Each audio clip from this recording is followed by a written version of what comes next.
In 1887, on the corner of Prairie Avenue and 18th Street, John Jacob Glessner commissioned a fortress. Not a mansion in the conventional sense, no soaring windows facing the street, no ornamental front steps inviting passers-by to admire wealth. Instead, a granite wall turned its back to Chicago. The architect, H. Richardson, designed it to reject the city entirely. Inside, the family lived in controlled comfort. Outside, the message was clear: we do not participate. For 2 decades, Prairie Avenue had been the address of American industrial power. Marshall Field lived there. George Pullman built his palace 3 blocks south. The street was a kingdom of its own making, insulated by money and proximity. But by the time the Glessners moved in, the kingdom was already beginning to hollow. The very fortress John built to protect his family from the chaos of the city became a monument to a dying idea, that wealth could wall itself off from the forces it had created. Today, the Glessner House stands preserved, a museum piece in a neighborhood that no longer exists. The granite exterior remains untouched. Inside, the rooms are staged as though the family might return. But the silence is not historical. It is structural. What the house protects now is not a family, but the memory of a world that believed it could survive by turning inward. The Glessner House does not announce itself. There is no grand entrance visible from the street, no columned portico, no carved stone flourish inviting acknowledgement. What faces 18th Street is a wall, rough-cut granite, unbroken except for a single arched doorway set back from the corner. The windows that do exist are small, placed high, deliberate in their refusal to offer passage between interior and exterior. This is not modesty. It is architecture as statement. The building occupies a corner lot at Prairie Avenue and 18th Street, positioned at what was once the symbolic center of Chicago's industrial elite. Today, the street is quiet. The mansions that once flanked the Glessner House are gone. In their place, vacant lots, low commercial buildings, a landscape that offers no context for what remains. The house sits alone, preserved but isolated, a fragment of a world that no longer surrounds it. Inside, the rooms are arranged as they were in the 1890s. The library shelves hold the same books Francis Glessner collected. The dining table is set as though the family might return from an afternoon walk. Docents lead tours through carefully maintained interiors, explaining provenance, pointing out details of craftsmanship. But the preservation is not restoration. It is documentation. What the house contains is not life, but its arrangement. The architecture tells a different story than most Gilded Age mansions. Where others built to display, tall windows framing chandeliers, staircases designed to be seen from the street, the Glessner House was designed to withhold. The main living spaces face inward, toward a central courtyard shielded from public view. The family's daily life unfolded behind the granite wall, invisible to passers-by. Guests entered through the arched doorway and found themselves in a vestibule that revealed nothing of what lay beyond. The house functioned as a series of thresholds, each one reinforcing the boundary between public and private, between the city and the family it could not touch. This was not accidental. John Jacob Glessner commissioned the house in 1885, at a moment when Prairie Avenue was still the address of consequence in Chicago. But he did not hire an architect known for residential grandeur. He hired Henry Hobson Richardson, whose reputation rested on public buildings, churches, libraries, courthouses, structures built to endure beyond their occupants. Richardson's design for the Glessners reflected that sensibility. The house was not meant to charm. It was meant to last. The granite came from New Hampshire, quarried and shipped by rail. The stone was laid in thick, irregular courses, creating a facade that appeared almost medieval in its solidity. Richardson called the style Richardsonian Romanesque, a term that described not ornament but mass. The walls were load-bearing, the structure itself an expression of weight and permanence. There were no veneers, no decorative additions applied after the fact. What you saw was what held the building up. The choice of materials mattered as much as the design. Granite does not weather quickly. It does not yield to fire or rot or the ordinary pressures that destroy wood frame construction. In a city that had burned to the ground in 1871, this was not merely aesthetic preference. It was a calculation.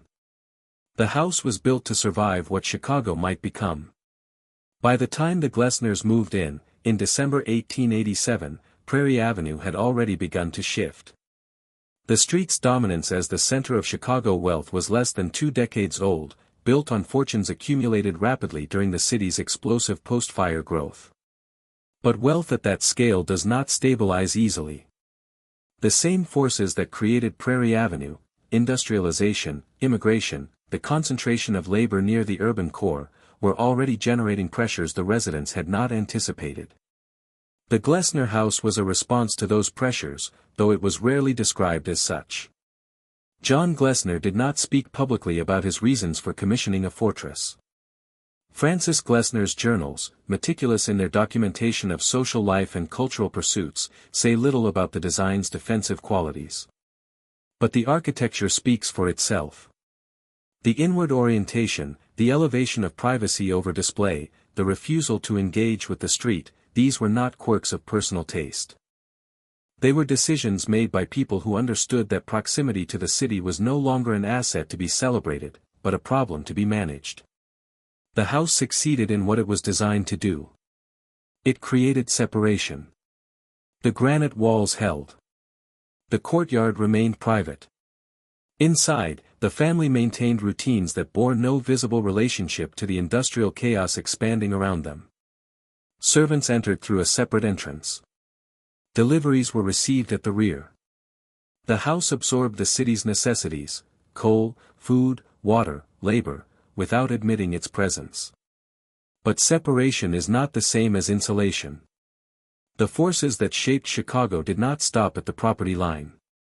Prairie Avenue's collapse as the center of elite life happened within a single generation. By 1900, most of the street's original residents had left. The mansions were sold, subdivided, demolished. What had been a kingdom became a commercial corridor, then an industrial zone, then a landscape of empty lots waiting for redevelopment that never came. The Glessner House survived that collapse, but survival is not the same as preservation. For decades, the building stood in a neighborhood that had ceased to function as a residential district. The granite walls that once protected the family from the city now protected the building from demolition. In 1966, the house was saved from a proposed parking lot by a coalition of preservationists who recognized its architectural significance. It became a museum, open to the public, restored to its 1890s condition. Today, visitors walk through rooms that have been frozen at the moment of the house's greatest coherence. They see the library where Francis Glessner read, the dining room where the family entertained, the courtyard where light filtered through carefully chosen plantings. What they do not see is the city that made the fortress necessary. Prairie Avenue exists now only as a name on a street sign. The context that gave the Glessner House its meaning has been erased. The granite walls remain. The inward orientation remains. But what the house protects now is not a family, not a way of life, not even a memory shared by anyone still living. It protects an idea, that architecture could solve the problem of proximity, that wealth could build itself a sanctuary impervious to the forces it had set in motion. The idea failed. The street emptied. But the house endures, a monument to the belief that retreat could be made permanent. Before there was a fortress, there was a street. Prairie Avenue ran north-south through Chicago's near South Side, a narrow corridor that stretched roughly 2 miles from 16th Street to the edge of the expanding city. In the 1870s, it was residential land recently claimed from the prairie, close enough to the commercial center to matter but far enough south to avoid the noise and congestion of the loop. The proximity was deliberate. The men who built there did not commute from distant suburbs. They lived within walking distance of the enterprises that generated their fortunes. The street's rise was sudden. After the Great Fire of 1871, Chicago rebuilt with a speed that bordered on frenzy. Capital poured into the city from Eastern investors who saw opportunity in the ashes. The men who controlled that capital, who organized the railroads, operated the stockyards, manufactured the machinery that made industrial agriculture possible, needed addresses that matched their economic position. Prairie Avenue provided that. By 1880, it had become the most concentrated display of new wealth in the American Midwest. Marshall Field built at 18th Street, a mansion designed to reflect his dominance of the retail trade. Philip Armour, whose meatpacking operations processed millions of animals each year, built nearby. George Pullman, who had revolutionized railroad travel with his sleeping cars, constructed an elaborate residence 3 blocks south. These were not old fortunes seeking to preserve inherited status. They were men who had accumulated wealth within a single generation, and the street became the physical proof of that accumulation. The houses they built were large but not uniform. Field's mansion was formal, designed to host the city's emerging social elite. Pullman's was theatrical, filled with imported furnishings and technological novelty. But all of them faced the street directly, with wide front lawns and visible entrances. The architecture was designed to be seen. Wealth announced itself not through withdrawal but through presence. What made Prairie Avenue function as an institution was not the houses themselves but the system of proximity they created. The street was short enough that residents encountered each other regularly. Social life was organized through dinners, receptions, cultural events held in each other's homes. Marriages connected families. Business partnerships were reinforced by geographic closeness. The street became a kind of unofficial board of directors for Chicago's industrial economy, a place where decisions were made informally, where power was exercised through networks that required no formal structure. This was not aristocracy in the European sense. There were no titles, no inherited estates, no centuries of accumulated land. Prairie Avenue was a meritocracy of the successful, a geography built on the idea that wealth earned through enterprise deserved its own territory. The residents understood themselves as builders, not inheritors. They had created Chicago's industrial infrastructure. The street was simply the residential expression of that creation. But proximity has consequences that cannot be controlled by those who benefit from it. The same forces that made Prairie Avenue desirable, its closeness to the commercial center, its access to the railroads and stockyards that drove Chicago's economy, also made it vulnerable. Industrial expansion does not respect residential boundaries. The factories, warehouses, and rail yards that generated the wealth concentrated on Prairie Avenue required land, and they expanded in every direction that offered space. By the mid-1880s, the area immediately surrounding Prairie Avenue had begun to change. The stockyards to the south and west employed tens of thousands of workers who needed housing. Immigrant neighborhoods grew denser. The streets that had once separated the wealthy from the working districts became thinner, less effective as buffers. Noise traveled. Smoke from factories drifted across residential blocks. The elevated trains, built to move workers efficiently through the city, brought the sound of industrial Chicago directly into the parlors of Prairie Avenue mansions. The residents did not publicly acknowledge the intrusion. There were no editorials written, no civic campaigns launched to preserve the street's character. What happened instead was quieter and more revealing. Families began to look north. The lakefront offered distance from the industrial core, land that could be developed with greater control over what surrounded it. The Gold Coast, stretching north along Lake Shore Drive, became the alternative, a newer, cleaner geography of power where the mistakes of Prairie Avenue could be avoided. The shift was economic as much as cultural.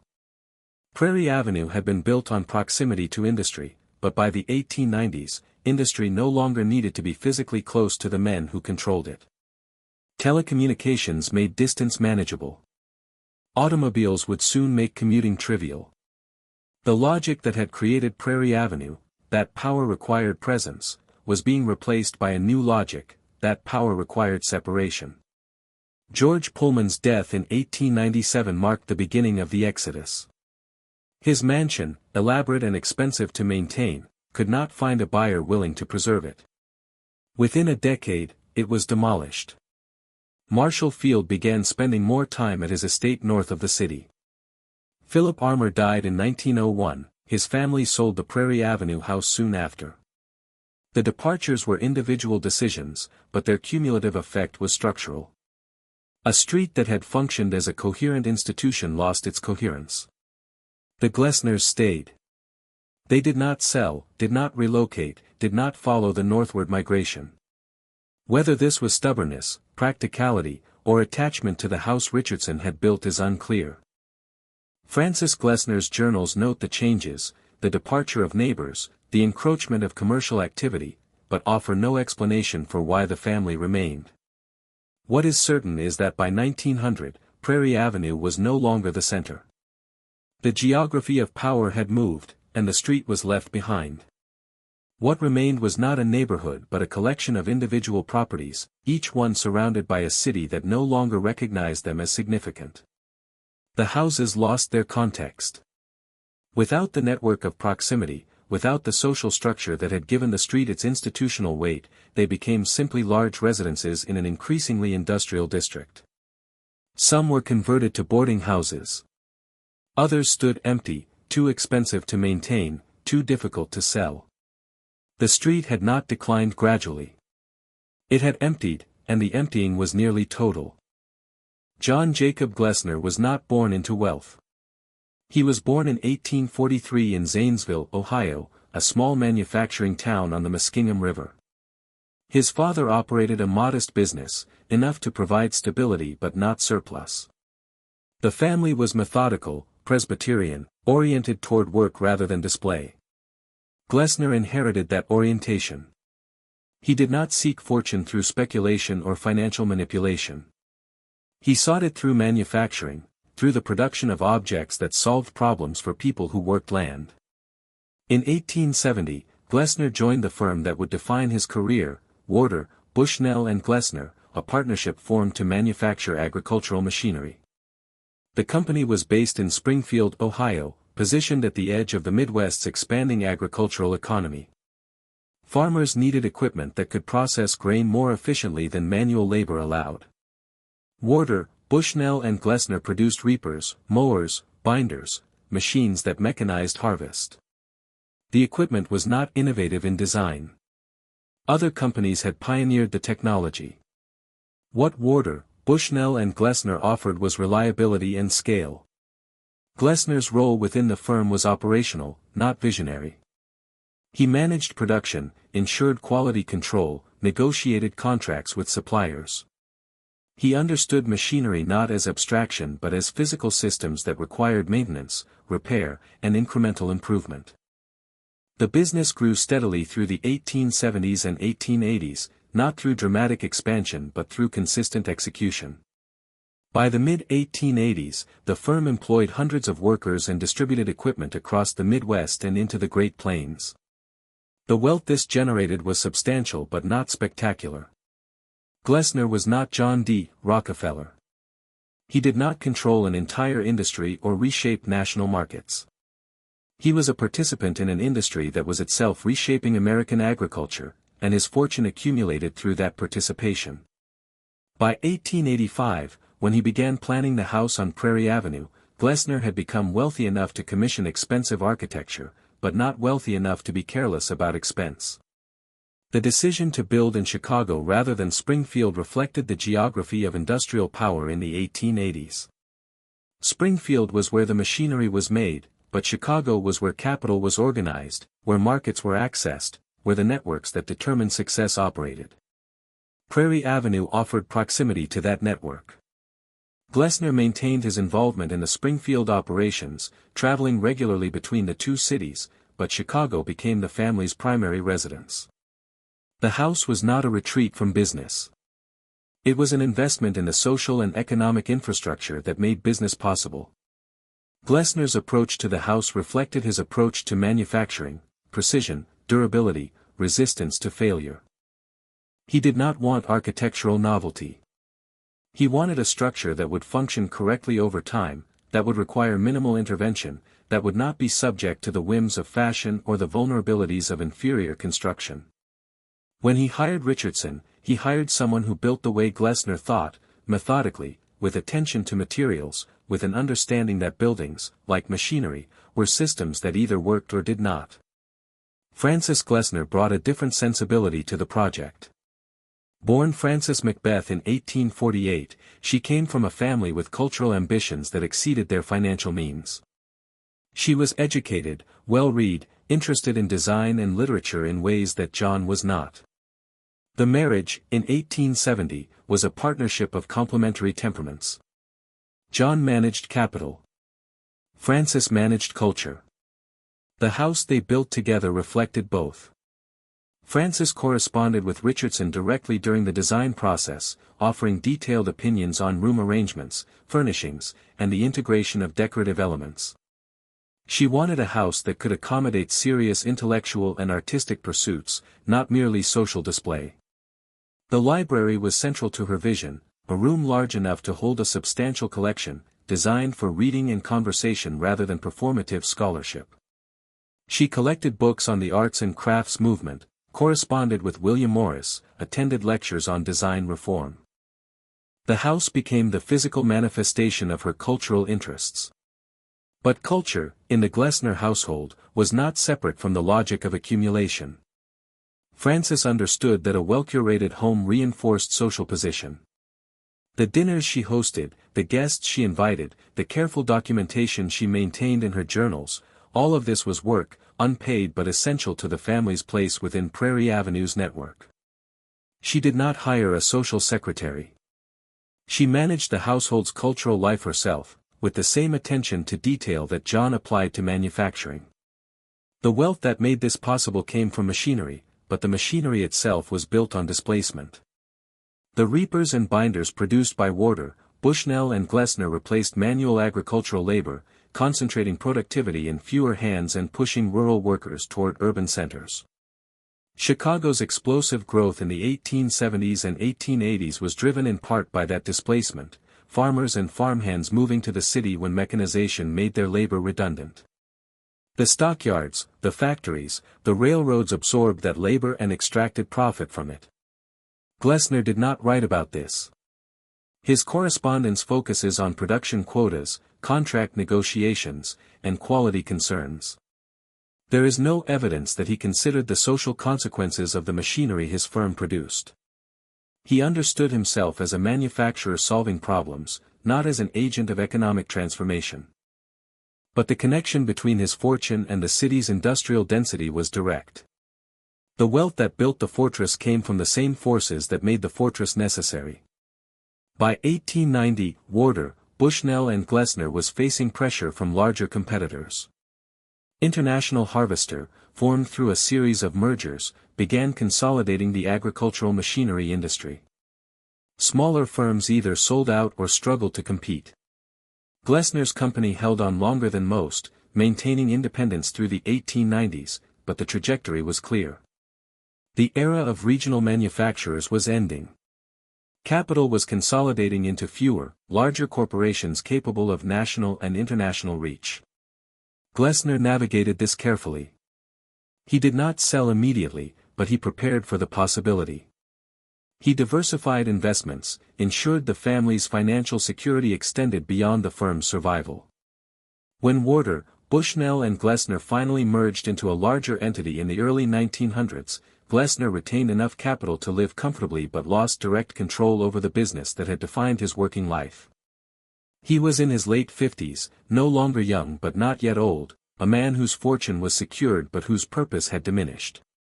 The house on Prairie Avenue outlasted the firm that paid for it. Glessner lived there until his death in 1936, long after most of his neighbors had departed, long after the street had ceased to function as it had in the 1880s. He had built to last, and the building did. But the world it was built for, the network of proximity, the industrial logic that made Prairie Avenue coherent, dissolved around him. What remained was structure without context, permanence without purpose. Henry Hobson Richardson did not design homes for the newly wealthy. By the time John Glessner approached him in 1885, Richardson's reputation rested on public buildings, Trinity Church in Boston, the Allegheny County Courthouse in Pittsburgh, libraries and train stations built to outlast the institutions that commissioned them. His architecture was civic in scale and intent, designed for permanence rather than fashion. The structures he built were heavy, grounded, deliberately resistant to the ornamental excess that characterized much of Gilded Age construction. Richardson's style, later termed Richardsonian Romanesque, drew from medieval European precedent but rejected its decorative complexity. What he borrowed was mass. His buildings were constructed from stone, granite, brownstone, sandstone, laid in thick, load-bearing walls that made no pretense of lightness. Arches were rounded, openings were deep-set, surfaces were rough-cut. The architecture announced its weight. There was no veneer, no applied decoration meant to disguise the structure beneath. What held the building up was what you saw. The Glessner Commission was unusual for Richardson. It was residential, private, and located in a city where he had not previously worked. He accepted it, according to correspondence, because the program interested him. Glessner did not want a mansion in the conventional sense. He wanted a house that prioritized function and durability over display. Richardson saw an opportunity to apply his architectural philosophy to a domestic setting, to build a residence that operated more like a fortress than a showpiece. The site presented challenges. The corner lot at Prairie Avenue and 18th Street was prominent but constrained. Neighboring mansions were already built, their facades designed to engage the street. Richardson's design rejected that engagement entirely. Instead of orienting the house toward Prairie Avenue, he turned it inward. The main living spaces, the library, the dining room, the family rooms, faced a central courtyard, shielded from public view. What faced the street was a granite wall, broken only by a single arched entrance. The decision to use granite was structural as much as aesthetic. Richardson specified stone from New Hampshire, quarried in large, irregular blocks that were laid without mortar joints thin enough to weaken the wall. The facade was not decorative cladding applied to a frame. It was the frame. The walls bore the weight of the building, and their thickness, nearly 2 feet in places, created a thermal and acoustic barrier between the interior and the city outside. The entrance was placed at the corner, recessed beneath a heavy arch. Visitors approaching from either street saw no welcoming gesture, no ornamentation suggesting hospitality. The doorway was functional, designed to allow passage but not to invite it. Once inside, guests entered a vestibule that revealed nothing of the house beyond. The interior unfolded gradually, through a series of carefully controlled thresholds. You did not see the courtyard until you passed through the main hall. You did not see the library until you were invited into it. The architecture refused transparency. Richardson worked closely with Frances Glessner on the interior arrangements. She wanted a library that could accommodate serious reading and conversation, a dining room designed for formal dinners, and spaces that allowed the family privacy from servants and guests. Richardson delivered those requirements within a structure that maintained his architectural principles. The rooms were not ornate, but they were carefully proportioned. Ceilings were lower than was typical for Gilded Age mansions, creating a sense of enclosure rather than grandeur. Windows were placed to control light, not to maximize it. The courtyard was the organizing principle of the design. Roughly 40 feet square, it was enclosed on 3 sides by the house itself and on the 4th by a granite wall that continued the street facade. The courtyard functioned as both garden and buffer, a private outdoor space that allowed light and air into the house without exposing the interior to the street. Frances planned the plantings carefully: ivy, flowering shrubs, trees chosen for their ability to thrive in partial shade. The family took meals there in warm weather, entertained guests, maintained a controlled version of outdoor life that required no interaction with the city beyond the walls. Richardson did not live to see the house completed. He died in April 1886, less than a year after finalizing the design. The construction continued under the supervision of his firm, following his specifications precisely. The Glessners moved in December 1887, 18 months after Richardson's death. The house they inhabited was exactly what he had intended, a structure that solved the problem of urban proximity through separation, that protected its occupants not by hiding them but by building walls substantial enough to make hiding unnecessary. The architecture was controversial from the beginning. Neighbors on Prairie Avenue found it austere, even hostile. There were complaints that the design violated the unwritten expectations of the street, that houses should face outward, should present themselves as part of a cohesive residential landscape. The Glessner House did not participate in that cohesion. It stood apart, visually and functionally, a rejection of the conventions that governed Prairie Avenue's other mansions. Richardson had anticipated this. His buildings were often contentious when first constructed, admired by architects and critics but met with ambivalence by the public they were meant to serve. He built for permanence, not approval. The Glessner House was no exception. Its value was not in its ability to charm but in its capacity to endure. The granite would not weather. The walls would not crack. The structure would outlast the tastes that judged it. What the house represented architecturally was a philosophy of control. Richardson believed that buildings should impose order on their surroundings, not reflect them. The Glessner House imposed order by refusing engagement. It created an interior world insulated from the exterior, a domestic environment where the family could live without constant negotiation with the city. The thick walls did more than keep out noise and smoke. They kept out contingency. But architecture cannot solve social problems. The fortress Richardson designed protected the Glessners from the immediate pressures of urban life, the proximity of factories, the density of immigrant neighborhoods, the noise of industrial expansion. It did not protect them from the broader forces reshaping Chicago. The wealth that paid for the house came from an economy that was consolidating, mechanizing, displacing labor in ways that would eventually empty Prairie Avenue of the class that had built it. Richardson never designed another house like this one. His residential commissions were few, and most followed more conventional patterns of display and public engagement. The Glessner House was an experiment in domestic architecture as defense, a test of whether a private residence could function as a civic structure, permanent, substantial, resistant to the erosion of time and fashion. The experiment succeeded architecturally. The house still stands, its granite walls intact, its design unchanged. But the success was structural, not cultural. The house endured, but the world it was designed to protect did not.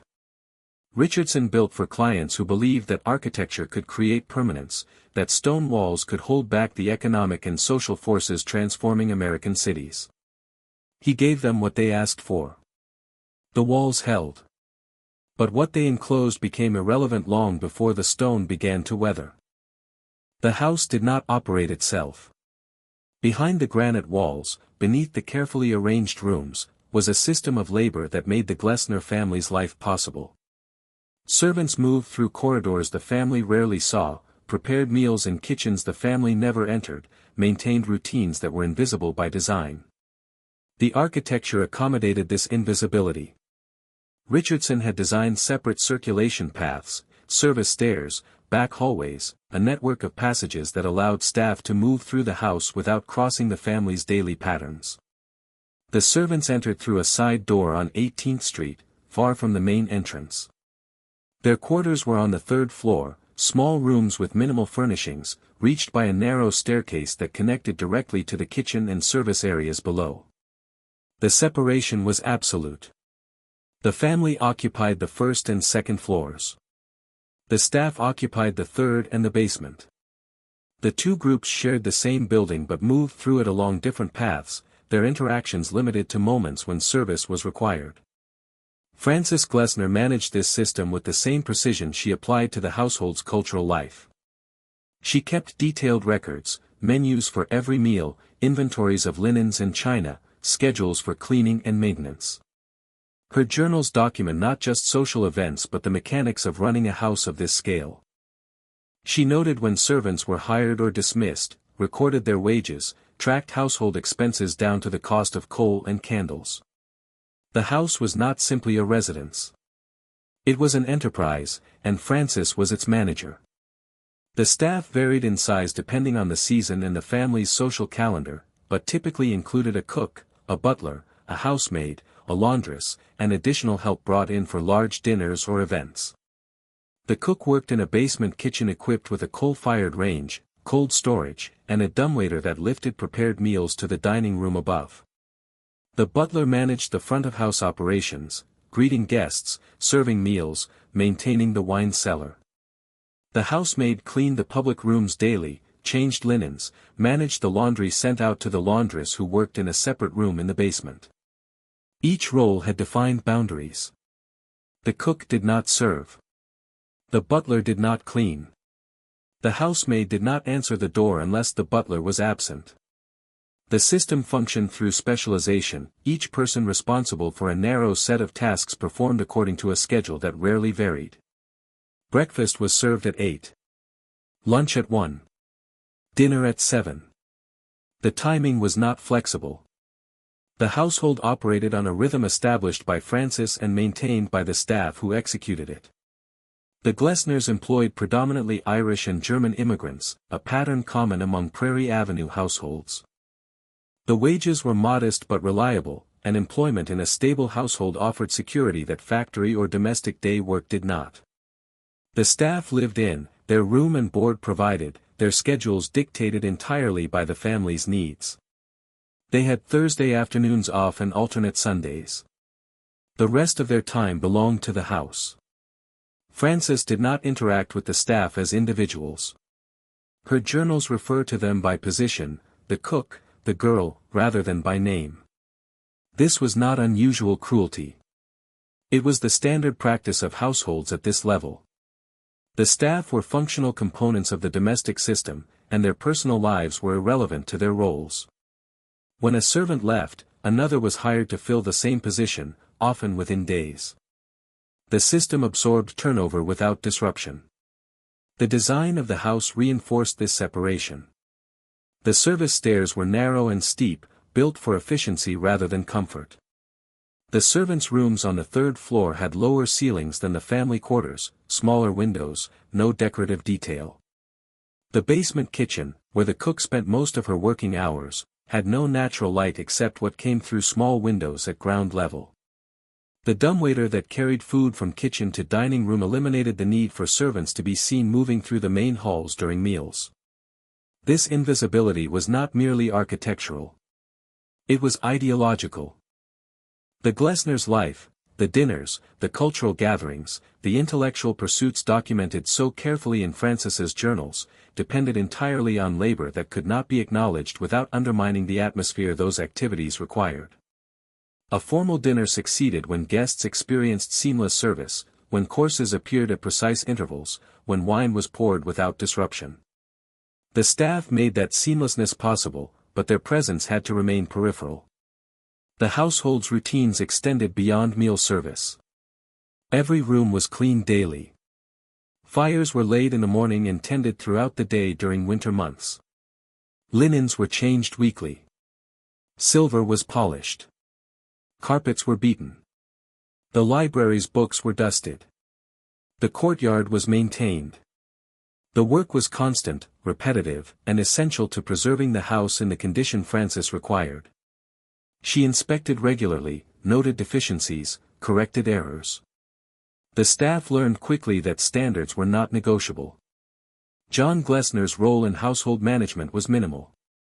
He left domestic operations entirely to Frances, intervening only when major expenditures were required or when problems arose that she could not resolve alone. His interaction with the staff was limited to the butler, who managed the aspects of the household that touched John's daily life, his clothing, his meals, the condition of his study. The cook, the maids, the laundress existed for John as background functions, necessary but invisible. The children, George and Frances, called Fanny, grew up within this system, absorbing its logic without question. They were served meals they did not prepare, wore clothing they did not launder, lived in rooms they did not clean. The staff were fixtures, part of the household's infrastructure, as essential and as unremarked upon as the granite walls. When the children left for school or married and established their own households, they replicated the same structures, hiring their own staff, maintaining the same boundaries between family and labor. The system functioned smoothly for decades, but it was not without tensions. Servants left without notice. Replacements proved incompetent or dishonest. Frances's journals record frustrations, meals served late, silver missing, cleaning done poorly. But these were frictions within a stable structure, not threats to its existence. The staff could be replaced. The system could not. What the system required, above all, was silence. The servants worked quietly, moved through the house without drawing attention, absorbed the family's demands without complaint. The architecture enabled this silence, but the culture of the household enforced it. A good servant was one who performed tasks flawlessly while remaining unnoticed. Service was measured not by effort but by invisibility. The house preserved this logic even after the family no longer occupied it. When the building became a museum in 1966, the servants' quarters were restored along with the family rooms, but they are rarely shown on public tours. Visitors see the library, the dining room, the courtyard, the spaces where the family lived. The service stairs, the basement kitchen, the third-floor rooms where staff slept remain largely inaccessible, mentioned briefly if at all. The museum presents the house as the Glessners experienced it, a domestic environment that functioned seamlessly because the labor that sustained it remained out of sight. What this omits is not incidental. The house could not have operated without the work performed in those hidden spaces, without the daily labor of people whose names Francis rarely recorded and whose lives extended beyond the narrow roles they filled within the household. The system that made the Glessner family's life possible was built on that omission, on the idea that service was a function rather than a relationship, that the people who enabled comfort were part of the infrastructure, no more deserving of attention than the plumbing or the heating system. The granite walls protected the family from the city. The household system protected them from the reality of the labor that sustained them. Both were forms of insulation, architectures of separation that allowed the Glessners to live as though the forces that made their life possible, industrial displacement, immigrant labor, economic extraction, were distant abstractions rather than the foundation on which the house, and everything in it, rested. The 1890s were Prairie Avenue's final decade of coherence. The street still functioned as an institutional center, still housed enough of Chicago's industrial elite to maintain the network of proximity that had defined it since the 1870s. The Glessner House, occupied since 1887, had become an established presence within that network. Frances Glessner's dinners were regular events. Her library attracted writers, architects, reformers, people whose cultural ambitions aligned with her own. The house was not the grandest on the street, but it had become one of its intellectual centers. Frances cultivated this role deliberately. She joined the Chicago Arts and Crafts Society, attended lectures on design reform, corresponded with William Morris and other figures in the movement. The arts and crafts philosophy, an emphasis on handcraft, a rejection of industrial mass production, a belief that well-designed domestic environments could improve society, appealed to her. She collected books on the subject, acquired furniture and decorative objects that reflected its principles, and organized gatherings where these ideas could be discussed. The contradiction was not addressed. The Glessner fortune came from industrial machinery that displaced handcraft, that made traditional agricultural labor obsolete, that represented precisely the kind of mechanization the arts and crafts movement opposed. Frances did not write about this tension. Her journals document her cultural activities without interrogating their relationship to the source of the wealth that made them possible. The library where she read Morris was paid for by reapers that eliminated the kind of labor Morris idealized. But cultural life on Prairie Avenue in the 1890s did not require internal consistency. It required performance. Frances hosted Jane Addams, the founder of Hull House, who spoke about immigrant welfare and urban reform. She invited architects to discuss Richardson's work and the future of American design. She organized readings, musicales, small gatherings focused on serious conversation rather than social display. The house became known for this, not as a center of conspicuous wealth, but as a place where culture was taken seriously. John Glessner participated when required but remained peripheral to these activities. His interests were mechanical, practical, rooted in the business of manufacturing. He attended dinners when Frances insisted, made polite conversation with her guests, and retreated to his study when possible. The house accommodated both temperaments, Frances's cultural ambitions and John's preference for withdrawal, without requiring them to merge. The library was hers. The study was his. The granite walls contained both. The children were older now, no longer requiring constant supervision. George, the son, was being prepared for a career in business. Fanny, the daughter, was educated at home and through travel, cultivated in the manner appropriate for young women of her class. Both absorbed the household's routines, its cultural assumptions, its unspoken hierarchies. They learned that wealth was managed quietly, that culture was pursued seriously, that the city beyond the courtyard was something to be observed but not engaged. Prairie Avenue during this period maintained the appearance of stability. The departures had not yet become an exodus. Marshall Field still resided on the street, though he spent increasing time elsewhere. Philip Armour's house remained occupied. The social calendar continued, dinners, receptions, charitable events organized by the women of the street's prominent families. The routines that had defined Prairie Avenue in the 1880s persisted into the 1890s, but with less certainty, less confidence that the geography of power would remain fixed. The pressure was industrial, not social. By the mid-1890s, the area surrounding Prairie Avenue had become unmistakably urban in ways the original residents had not anticipated. The stockyards to the southwest employed 40,000 workers at peak operation. The rail yards expanded to accommodate increased freight traffic.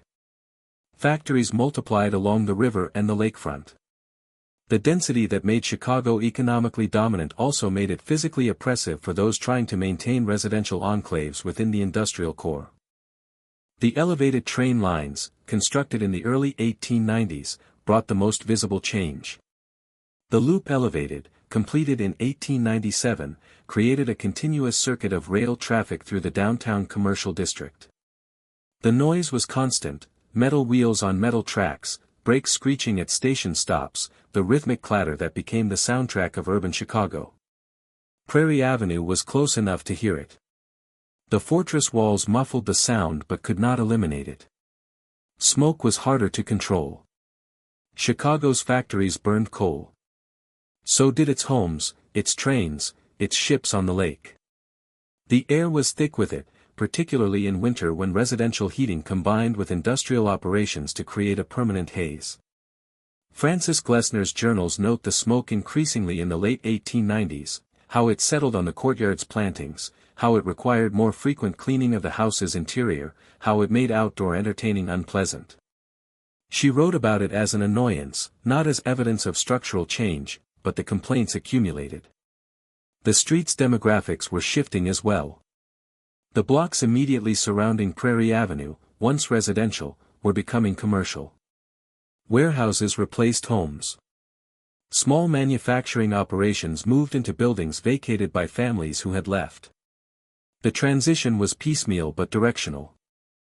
Property values on Prairie Avenue itself remained high, but the buffer that had separated the street from the industrial city was thinning. What had been distance became proximity. What had been separation became adjacency. The residents responded individually, not collectively. There was no organized effort to preserve Prairie Avenue as a residential district, no zoning proposals, no civic campaign. The wealthy did not fight for place. They relocated. George Pullman's death in 1897 accelerated the pattern. His mansion, empty and expensive, could not attract a buyer interested in maintaining it as a residence. It was sold to a developer and demolished within a decade. The lot became commercial property, its residential character erased. Marshall Field began the process of withdrawal more gradually. He maintained the Prairie Avenue house but spent increasing time at his estate in Lake Forest, north of the city. His children did not inherit the urban mansion. They built elsewhere, in places where residential control could be established before industrial encroachment began. Field understood that Prairie Avenue's moment had passed. He did not announce this publicly. He simply acted on it. The Glessners did not follow. Whether this was attachment to the house, reluctance to abandon the investment Richardson had created, or simply inertia is unclear. Francis's journals do not explain the decision to stay. She continued hosting dinners, maintaining the library, organizing the cultural activities that had defined her role on Prairie Avenue. But the context was changing.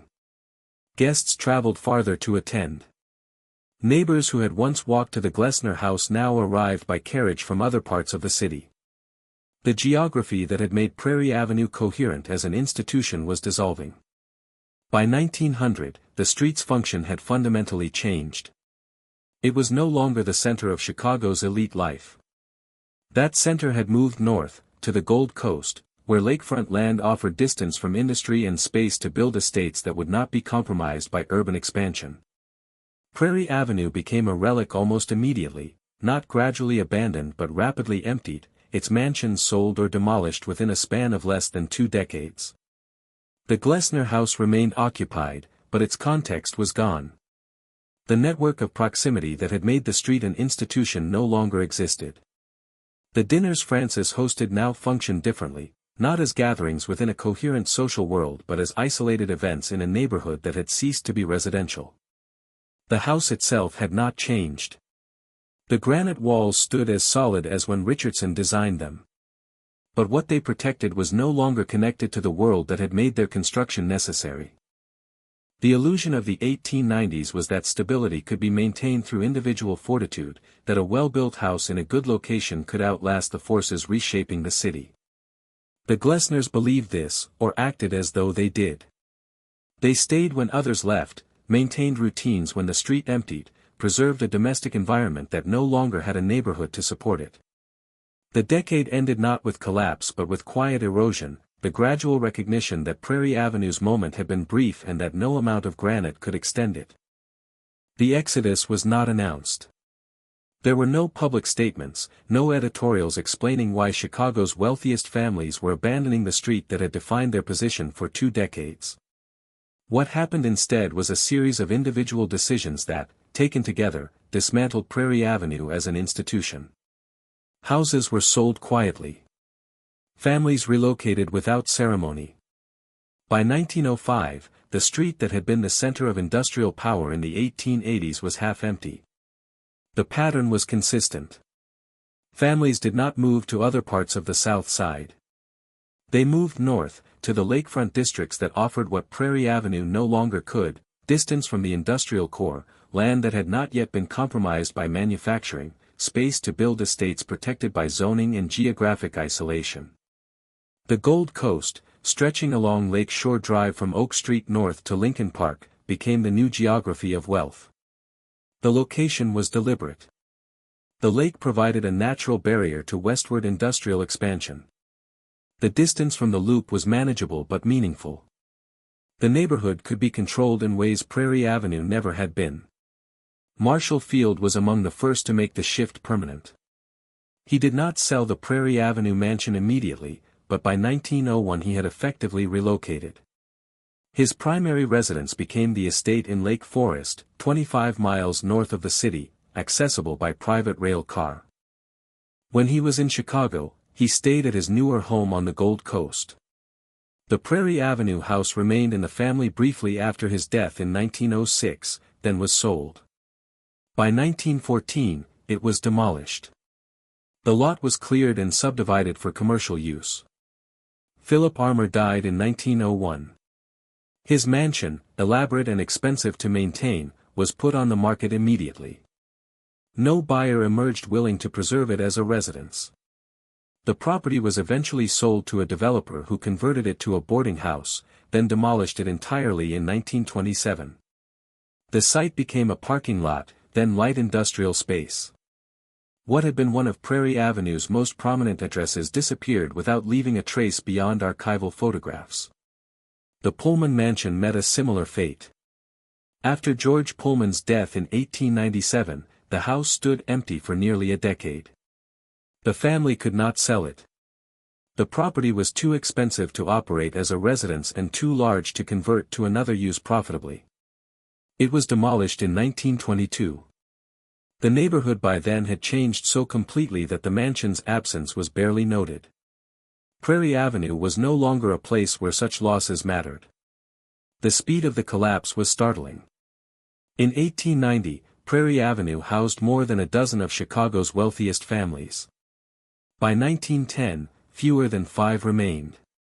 The street had not declined gradually over generations. It had emptied within 20 years, a rate of abandonment that suggested something structural rather than incidental.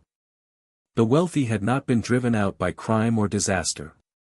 They had simply recognized that the logic that created Prairie Avenue no longer applied. What changed was not the houses themselves but their relationship to the city. Chicago's industrial expansion in the 1890s and early 1900s was relentless. The stockyards grew. The rail yards expanded. Manufacturing districts pushed outward in every direction that offered space. The South Side, which had been distant enough in the 1870s to feel separate from the industrial core, was now embedded within it. The proximity that had made Prairie Avenue desirable, its closeness to the sources of wealth, became the reason to leave. The families who left did not struggle with the decision. Wealth at this scale was portable. The capital that had built Prairie Avenue could build elsewhere, and it did. The Gold Coast offered not just distance but a different model of residential power, estates set back from the street, private clubs controlling social access, zoning regulations that prevented industrial encroachment. Prairie Avenue had been an experiment in urban proximity. The Gold Coast was a response to that experiment's failure. The Glessners did not participate in the migration. They remained at 1800 South Prairie Avenue through the entire period of collapse, watching as neighboring mansions emptied and were demolished. Frances Glessner's journals from this period note the departures with a detachment that suggests either resignation or refusal to acknowledge the implications. She records who left and when, but offers no commentary on what their leaving meant for the street or for the family's decision to stay. Why they stayed is not entirely clear. The house itself was not the issue. Richardson's design had proven durable, functional, suited to the family's needs. The neighborhood was the problem, and that problem only intensified. By 1910, Prairie Avenue was surrounded by light industrial operations, warehouses, commercial buildings. The residential character that had defined the street was gone. The Glessner House stood isolated, a granite fortress with no kingdom left to protect. One possibility is inertia. The house had been built to last, and moving would have required admitting that permanence was not achievable through architecture alone. John Glessner had commissioned a structure designed to outlast temporary pressures. To leave would be to concede that those pressures were not temporary, that the forces reshaping Chicago were stronger than stone walls. The decision to stay may have been ideological as much as practical. Another possibility is financial. By 1910, John Glessner was no longer actively managing Warder, Bushnell and Glessner. The firm had been absorbed into larger corporate structures, and while Glessner retained wealth, his fortune was no longer growing. Building a new estate on the Gold Coast would have been expensive, and the resale value of the Prairie Avenue house had collapsed along with the neighborhood. Staying may have been the most economically rational choice, even if it meant living in a district that no longer matched the family's social position. But the most likely explanation is simpler: attachment. The house was not just property. It was the physical manifestation of Richardson's architecture, of Frances's cultural ambitions, of 30 years of accumulated domestic life. The library contained her collection. The courtyard held plantings she had selected. The rooms were arranged according to routines the family had maintained for decades. Moving would mean abandoning not just a house but the systems and memories embedded within it. The city did not wait for the Glessners to decide. Prairie Avenue continued its transformation regardless of who remained. The elevated trains brought workers through the area at all hours. Trucks replaced carriages on the streets. The noise that had been occasional in the 1890s became constant. Frances complained about it in her journals, but the complaints had no effect. The city was not designed to accommodate the preferences of a shrinking population of holdouts. By 1920, Prairie Avenue was unrecognizable. The mansions were mostly gone.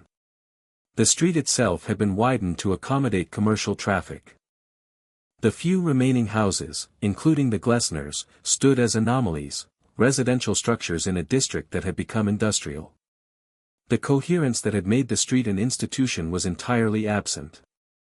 What remained were fragments, individual buildings with no connection to each other or to the history they represented. John Glessner died in 1936 at the age of 93, still living in the house Richardson had designed nearly 50 years earlier. Francis survived him by 14 years, dying in 1932. Both spent the final decades of their lives in a neighborhood that bore no resemblance to the one they had moved into in 1887. The fortress had protected them from the immediate pressures of urban life, but it had not protected them from irrelevance. The house stood. The street did not. The children did not inherit the house as a residence. George and Fanny had built their own lives elsewhere, in neighborhoods where the mistakes of Prairie Avenue had been studied and avoided. They had no interest in preserving the house as a family property. It was too large, too expensive to maintain, too disconnected from the social world they inhabited. When Francis died, the house was left to a foundation with instructions that it be preserved, but no clear plan for how that preservation would function or what it would mean. The decision to stay had been individual. The consequences were structural. The Glessners had believed, or acted as though they believed, that a well-built house in a good location could outlast the forces reshaping the city. They were correct about the house. The granite walls endured. But the location did not remain good, and endurance alone could not preserve the context that had made the house meaningful. Prairie Avenue emptied, and the Glessner House became a monument to a geography that no longer existed. After Francis Glessner's death in 1932, the house entered a period of institutional limbo. It was no longer a residence but not yet a museum. The property had been left to the Chicago chapter of the American Institute of Architects, with instructions that it be preserved as an example of Richardson's work. But preservation in the 1930s meant something different than it would later. There was no mandate to maintain the house as it had been, no requirement to keep the interiors intact. The building was architecturally significant. What happened inside it was negotiable. For more than a decade, the house functioned as office space for the AIA chapter. Rooms were subdivided. Partitions were installed. The library, where Frances had hosted her cultural gatherings, became administrative offices. The dining room was converted to meeting space. The changes were not vandalism, they were adaptation. The building had outlived its original function, and the new owners needed it to serve a different purpose.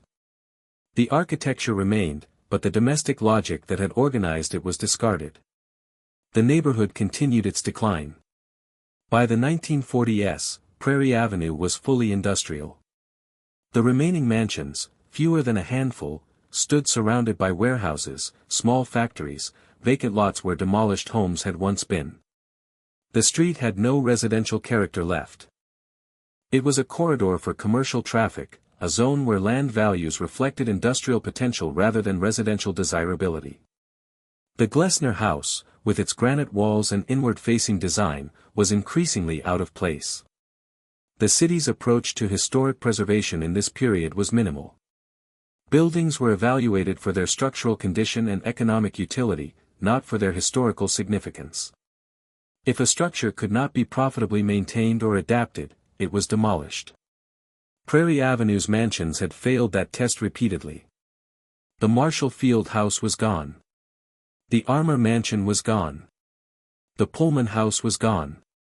What remained were the buildings that, through accident or unusual durability, had resisted demolition long enough to outlast the immediate pressure for their removal.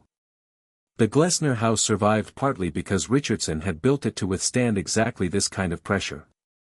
The granite walls were not easy to demolish. The load-bearing construction meant the building could not be taken apart piecemeal. Demolition would have required substantial effort and expense, and in a neighborhood where land values had collapsed, that expense was difficult to justify. The house endured not because it was valued but because destroying it was more trouble than leaving it alone. By the 1950s, the AIA's use of the building had become sporadic. The chapter's offices relocated to a more central location. The house was used occasionally for meetings and events, but it stood empty much of the time. The maintenance that Francis had managed so meticulously was no longer systematic. Repairs were deferred. The courtyard, once carefully tended, grew overgrown. The building was not abandoned, but it was not cared for either. It existed in a state of institutional neglect, preserved in name but deteriorating in fact. The neighborhood's final transformation came in the 1960s, when urban renewal projects targeted the south side. Entire blocks were cleared for redevelopment that, in many cases, never materialized. The demolitions were comprehensive, not just individual buildings but whole sections of the city erased to make way for plans that remained unrealized. Prairie Avenue was scheduled for similar treatment. The remaining structures, including the Glessner House, were slated for demolition to make room for a parking facility and light industrial development. The threat of demolition created the conditions for preservation. In 1965, a group of architects and historians, recognizing that the Glessner House was among the last surviving examples of Richardson's residential work, organized to prevent its destruction. They formed the Chicago Architecture Foundation, using the house as both their cause and their headquarters. The effort was not sentimental. It was architectural. The building mattered not because of the family who had lived there but because of the architect who had designed it. The campaign succeeded, but narrowly.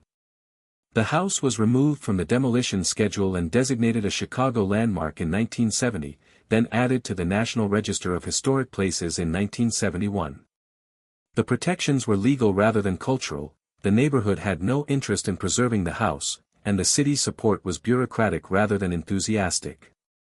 What saved the building was the persistence of a small group who understood its architectural significance and were willing to navigate the regulatory processes necessary to secure its protection. But preservation created a new problem: purpose. The house had been saved, but for what? It could not function as a residence, the neighborhood was unsuitable, and no family would choose to live there. It could not remain office space indefinitely without significant alteration. The only viable option was to convert it into a museum, to present it as a historical artifact rather than a living structure. The decision was pragmatic, not idealistic. Museums required less adaptation than other uses, and they provided a narrative framework that justified the building's continued existence. The restoration began in the 1970s and continued for decades. Rooms were returned to their original configurations. The partitions installed during the AIA's occupancy were removed. Furnishings were researched, sourced, and arranged to reflect the house as it had been in the 1890s. Francis Glessner's meticulous journals provided the documentation needed to recreate the interiors with accuracy. The courtyard was replanted. The granite facade was cleaned. The house was restored not to function but to appear as though it still could. The restoration was thorough, but it was also selective. The third-floor servants' quarters were preserved but rarely shown to visitors. The service stairs and basement kitchen were documented but not emphasized. The museum presented the house as the Glessners had experienced it, as a domestic environment organized around family life and cultural pursuits. The labor that had made that life possible remained peripheral, acknowledged but not integrated into the narrative visitors encountered. The neighborhood around the house did not recover. Urban renewal projects failed to attract the industrial investment they had promised. The blocks surrounding Prairie Avenue remained largely vacant, punctuated by occasional warehouses and small manufacturing operations. The street itself was quiet, not because it had returned to residential use but because it had been bypassed entirely by the city's economic development. The Glessner House stood in a landscape that offered no context for understanding why it had been built or what it had represented. By the 1980s, the museum was operating regularly, offering tours, hosting events, serving as the headquarters for the Chicago Architecture Foundation. The house had become what preservation often produces, a carefully maintained artifact in an environment that bears no relationship to the conditions that created it. Visitors walked through rooms staged to suggest life in the 1890s, but the windows looked out on a neighborhood that had been emptied and never refilled. The survival was hollow. The granite walls had endured, exactly as Richardson intended. The structure had outlasted the neighborhood, the social networks, the economic systems that had made its construction possible. But endurance without context is not continuity. The house existed now as evidence of a world that had been dismantled, preserved not because it still functioned but because it was among the last physical remnants of a geography that had been erased. The other mansions were gone. The street they had defined was gone. The industrial wealth that had built them had consolidated into corporate structures with no geographic allegiance. What remained was a single building, restored to museum perfection, surrounded by emptiness. The fortress had succeeded in its original purpose, it had resisted the pressures that destroyed its neighbors. But resistance is not the same as survival with meaning. The house stood because it was difficult to demolish, not because anyone had fought to preserve the world it represented. Prairie Avenue in the late 20th century was a street in name only. The houses were demolished. The families were gone. The industrial operations that had displaced them had also left, moving to suburbs or other cities where land was cheaper and labor less organized. What remained was vacancy, blocks of empty land waiting for redevelopment that, decade after decade, failed to materialize. The Glessner House sat within that vacancy, a monument protected by law but disconnected from any living context that could explain why it had mattered. The house is open to the public now. Visitors enter through the same arched doorway John and Francis Glessner used, passing beneath the granite lintel into a vestibule that reveals nothing of what lies beyond. The tour guides are knowledgeable, trained to explain Richardson's architectural innovations, the arts and crafts furnishings, the social customs of Gilded Age Chicago. They describe how the family lived, where they entertained, what they valued. The presentation is careful, researched, accurate in its details. But accuracy is not the same as completeness. The museum presents the house as the Glessners experienced it, as a domestic environment where culture was pursued, where comfort was maintained, where daily life unfolded according to routines that seemed, to those who lived them, natural and permanent. What the museum cannot present is the world outside the granite walls, the city that made the fortress necessary and then rendered it irrelevant. The context has been erased, and without context, the house becomes something different than it was. Visitors see the library with its arts and crafts furnishings, the dining room set for a formal dinner, the courtyard with its carefully maintained plantings. They learn about Francis's correspondence with William Morris, about Richardson's architectural philosophy, about the technical innovations in the house's construction. They do not see the factories that generated the wealth to build it. They do not see the workers who maintained it. They do not see Prairie Avenue as it was in 1887, when the house was one mansion among many, part of a coherent geography of power. The neighborhood offers no help. The blocks surrounding the Glessner House remain largely empty. Occasional redevelopment projects have introduced new construction, modern residential buildings, commercial spaces designed for a mixed-use urban environment that has not fully materialized. But the density is low, the activity sparse. Prairie Avenue is quiet in a way that suggests absence rather than peace. The street does not function as a neighborhood. It functions as a designation on a map, a corridor between other places. The museum's interpretive challenge is structural. How do you explain a fortress when the threat it was built to resist no longer exists in any form visitors can recognize? The industrial Chicago of the 1880s and 1890s, dense, smoky, chaotic, expanding without regulation or restraint, has been replaced by a post-industrial city where the South Side's factories are mostly gone, where the stockyards have been demolished, where the elevated trains still run but no longer define the soundscape in the same way. The pressures that made the Glessners turn inward are not pressures contemporary visitors experience or understand. The museum tries. The tours mention the neighborhood's transformation, the departure of Prairie Avenue's wealthy families, the decades when the house stood surrounded by industrial operations. But these facts are presented as historical background, context for understanding the building's architectural significance, not as the central story. The house is preserved because Richardson designed it, because it represents an important moment in American architecture. The social and economic forces that shaped its construction and survival remain secondary. What preservation cannot restore is purpose. The house was built to serve the Glessner family's needs, to provide shelter, certainly, but more importantly to create separation, to establish boundaries between the family and the city, to construct a domestic environment insulated from the industrial forces John's business depended upon. The granite walls succeeded in that task for as long as the family occupied the house. But once they left, once the building became institutional property rather than a home, the purpose dissolved. A museum creates a different kind of purpose: educational, cultural, architectural.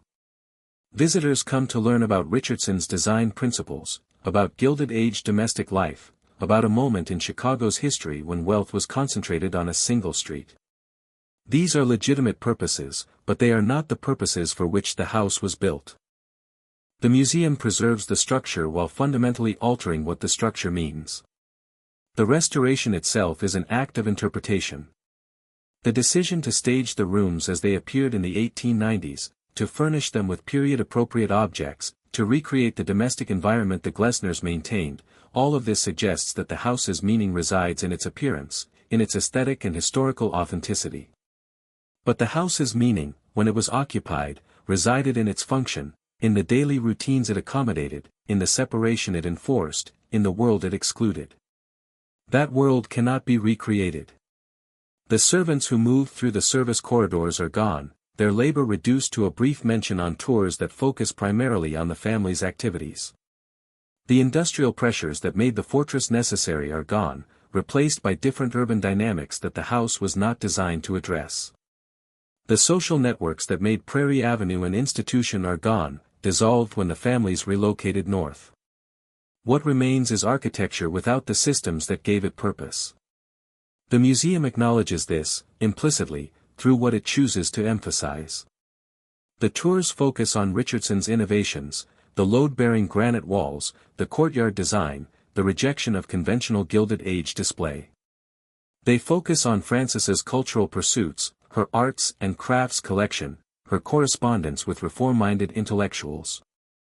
These are stories the house can still tell through the objects it contains and the spaces it organizes.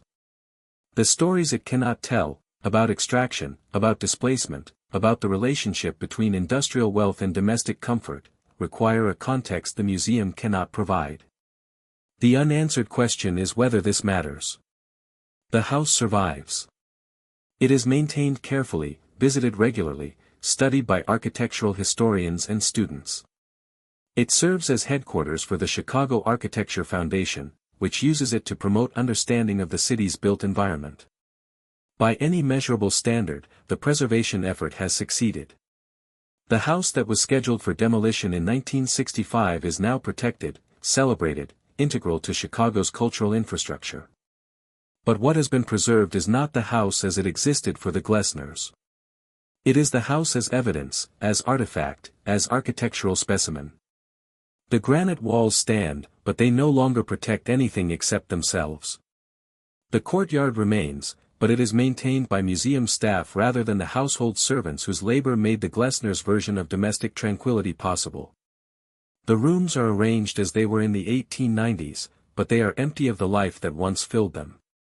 This is what preservation produces when the context has been destroyed. The object survives, meticulously maintained, but it survives alone. Prairie Avenue is gone. The mansions that gave the street its institutional weight are gone. The industrial city that made the fortress necessary has transformed into something the Glessners would not recognize. The house endures in a landscape that offers no explanation for why anyone would build something like this, in this place, with these materials, for these purposes. The museum does not resolve this. It cannot. The question the house poses, whether architecture can create permanence, whether wealth can insulate itself from the forces it sets in motion, whether retreat can be made permanent, has been answered by history, and the answer is visible in the empty blocks surrounding the building. The fortress succeeded architecturally. It failed institutionally. The walls held. The world they were meant to hold back did not. Visitors leave through the same arched entrance they entered, passing from the carefully preserved interior back into a neighborhood that provides no continuity with what they have just seen. The granite facade remains as imposing as Richardson intended, a wall that still refuses to engage the street. But the refusal no longer means what it meant in 1887. It is not a statement now. It is a remnant, evidence of a belief that has been tested and found insufficient. The house stands because it was built to last.